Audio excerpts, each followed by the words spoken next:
रामदीन सोनापुर नाम के छोटे से गांव में रहने वाला एक मेहनती किसान था, जिसकी पूरी जिंदगी खेतों, मिट्टी और मौसम के भरोसे चलती थी।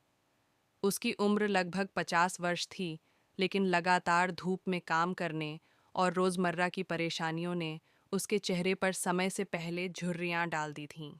सुबह सूरज निकलने से पहले उठना, बैलों को चारा देना और फिर खेतों की ओर निकल जाना उसकी दिनचर्या का हिस्सा था। उसके पास केवल 4 बीघा जमीन थी, जो उसके पिता और दादा की विरासत थी।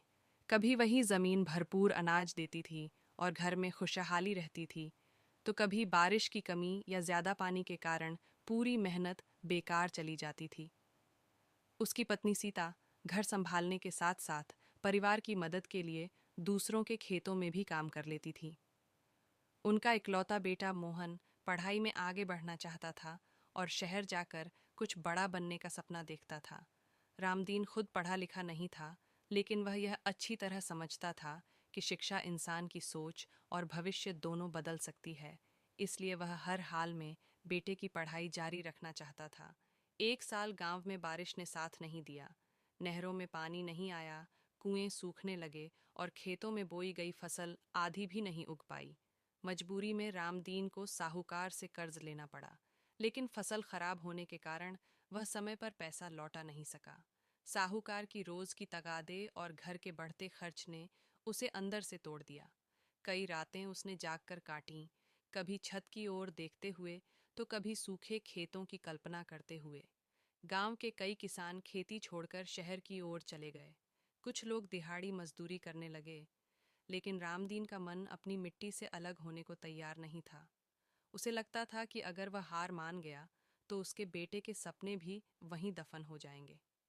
इसी कठिन समय में गांव में कृषि विभाग का एक अधिकारी आया, जिसने किसानों को नई खेती की तकनीकों, कम पानी में उगने वाली फसलों और जैविक खाद के बारे में जानकारी दी। ज्यादातर किसानों ने इन बातों को बेकार समझकर नजरअंदाज कर दिया, लेकिन रामदीन ने ध्यान से सब कुछ सुना और समझा। उसने तय किया कि इस बार वह पुरानी राह छोड़कर कुछ नया अपनाएगा।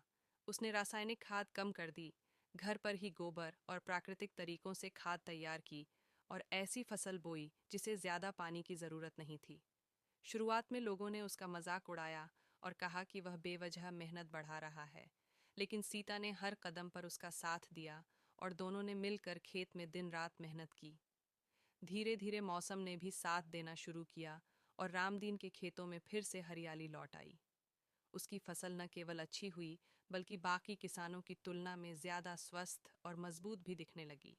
कटाई के समय उसे उम्मीद से कहीं अधिक अनाज मिला, जिससे उसने सबसे पहले साहूकार का कर्ज चुकाया और मन का बोझ हल्का किया।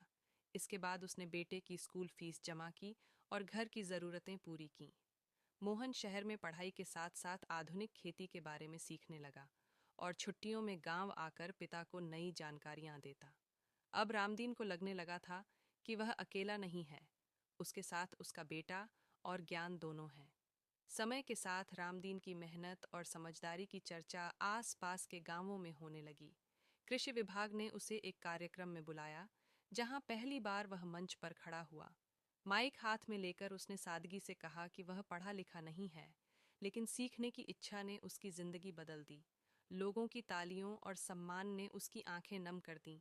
आज रामदीन का खेत गांव के किसानों के लिए एक उदाहरण है और उसका बेटा कृषि विज्ञान की पढ़ाई कर रहा है, ताकि आगे चलकर गांव लौटकर किसानों की मदद कर सके।